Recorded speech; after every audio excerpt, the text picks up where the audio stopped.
السلام عليكم. لا تنسوا الاعجاب بالفيديو والاشتراك في القناة تشجيعا لنا لنستمر بنشر المزيد ان شاء الله. كلها تصفق للمنتخب الأردني للي وصل له إلى نهائي كأس آسيا ويصل المركز الثاني. قبل البطولة ما حد كان يتوقع أنه المنتخب الأردني ربما يصل إلى النهائي. صحيح، يعني الحمد لله أنه يعني المجهودات يعني كانت يعني حاضرة منذ بداية يعني البطولة. كان تركيز عالي، قتالية، يعني التزامات تكتيكية جدا يعني مميزة بالنسبة للاعبين، والحمد لله أنه كان هناك توفيق يعني كبير جدا، خاصة يعني في الهجمات اللي كنخلقناها. كنا دائما ما كنوصلوا للمرمى، كنسجلوا من ثاني فرصة، ثالث فرصة، رابع فرصة. اظن انه اجمالا يعني مستوى يعني المنتخب الاردني كان جيد جدا، والحمد لله انه اللاعبين ارتقوا واحد المستوى افضل، يعني كيخول لهم على اساس انه ياخذوا الثقه. وهذه من المكاسب اللي ربحناها داخل الفريق، هو انه ربحنا الثقه، ربحنا الاداء، المستوى اللاعبين ارتفع بشكل عادي، ونتمنى لهم يعني افاق يعني مستقبليه احسن من اللي كانوا فيها، خاصه يعني في التعاقدات يعني مع الانديه. كيف تصف هذه البطولة بصفة عامة؟ أنصفت الحسين عموتة بوصوله إلى المركز الثاني مع منتخب لم يكن أحد يتوقعه، أم أنه ترى لا كان بإمكاني أصل وأحرز هذه البطولة؟ هو طبعا يعني الحمد لله صراحه على هذا المكسب اللي صراحه لا احد كان ينتظره، وطبعا هذا يعني راجع المجهود يعني المدربين واللاعبين يعني بالخصوص اول حاجه، والمسانده طبعا ديال رئيس الاتحاد يعني سمو الامير علي. طبعا اظن انه هذا التناسق والثقه اللي خلقنا ما بين اللاعبين وما بين الاطر الفنيه، وخاصه يعني بيني انا خاصه لانه غيرنا الطريقه ديال اللعب، وكانت ربما هناك يعني ترددات يعني في اللاعبين على اساس انهم يلعبوا بالطريقه اللي غيرناها. الحمد لله انه اعطت واحد المنتوج اللي هو كروي اللي هو رائع، ووصلتنا لهذه المرتبه اللي هي مميزه. واظن دابا الان الشغل حيكون اصعب، لانه هذه المكتسبات يجب ان نحافظ عليها. وهنا يؤكد أنه مستقبلك واضح مع المنتخب المغربي أو المنتخب الأردني عفوا.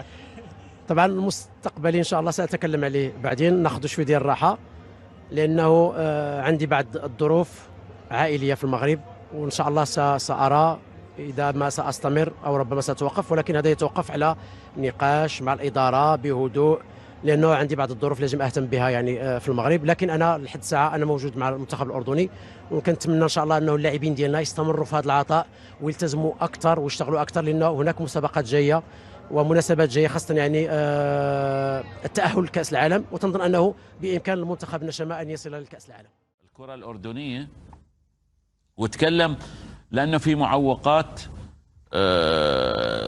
كثيره موجوده في العمل اللي احنا فيه، وتكلم ضرب مثال لاعبي الفيصلي انه ما طلع يعطيهم النادي اللاعبين الا بعد فتره، هذا ذكر اليوم بعد المباراه.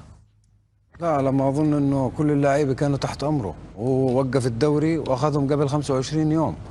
ما بعرف، حتى انا كمان على الضربات. انا اتمنى احنا نتريى المؤتمر، بس هذا ما طلع في الصحافه والاعلام. شو قال في المؤتمر الصحفي عموته اليوم؟ ما اظن، لانه بقول لك هو وقف الدوري 25 يوم وما كان في للانديه اي استحقاق خارجي، حتى بعد المباراه اليوم يعني ما شفته حكى على الحكم، ولا شفته اعترض على البلنتيات. قال ضربات الجزاء صحيحه، وانه اللعيبه كانوا يفوتوا بقوه في ال 18. انا استغربت من هذا التصريح تاعه، لانه يعني الحكم اليوم يعني بتحفظ انا عليه، ما بدي احكي كثير عليه، بس ما كان عجبني اليوم الحكم في المباراه، وهو ما جاب سيري. يعني ما بعرف ليش انه ما حكى على الحكم ولا حكى على شيء. ولما سالوا المذيع قال انه احنا لاعبتنا كانوا يفوتوا في قوه في ال 18. وبالنسبه للاعيبه الفيصلي، لا دائما لاعيبه الفيصلي اول ناس بالمنتخب. يعني انت كنت تبع عموته يهاجم الحكم؟ مش يهاجم، بس يدافع عن اي ضربه من ضربات الجزاء اللي صارت، او يحكي شغله. ايه مش كلها عادة الفار صحيحة. لا مش كلها والله قدام العالم صحيحة. لا مش كلها. احنا المباراة مبروك راحت وخلاص، بس في ما نبي نتكلم فيها. انا ما بدي احكي فيها، بس انا قلت لك التحفظ على الحكم، ما راح احكي على الحكم. خلاص المباراة راحت ومبروك، الف مبروك. بس المفروض انه استاذ حاتم ما تشوف انت بالعكس ان المدرب لما ما يبرر الخسارة للحكم للاعبينه ويعتبر ان هذا المدرب انه جيد؟ هو انسأل، هو يقول ان اللاعبين اليوم اخطاوا، مثلا ضيعوا فرص، اخطاوا بالعكس وما يعني ما شيء جاب جيد. سيرة تضييع فرص يعني إيه. كثير. فهمت شيء علي؟ جيد انا اشوفه عادي، يعني. هو كمدرب محترف انا بحترم إيه. رايه وبحترم هذا، بس الحكي اللي حكاه انه كدوري ولاعيبه الفيصلي، لا، كل اللعيبه قبل 25 يوم كانوا معاه الا اللعيبه المحترفين الخارجيين اللي هم السبعه، اللي هي ما بيقدر يعطيك اياه الا قبل 72 ساعه او قبل اسبوع من البطوله لازم تاخذهم. اما قبل كل لعيبه اللي كانوا في الاردن كانوا معاه بمعسكر. مرحبا بكم مشاهدينا الكرام في فيديو جديد. رحلة الحسين عموتة مع المنتخب الأردني من الإقالة إلى نهائي كأس آسيا. في غضون أسابيع قليلة تحول المدرب المغربي الحسين عموتة من هدف لسهام النقد والشكوك إلى رمز للنجاح وصانع فرحة جماهيرية عارمة في الأردن. فبعد أن واجه عموتة انتقادات واسعة بسبب النتائج السيئة للمنتخب الأردني قبل انطلاق بطولة كأس آسيا، نجح في قيادة النشام إلى إنجاز غير مسبوق ببلوغهم نهائي البطولة للمرة الأولى في التاريخ.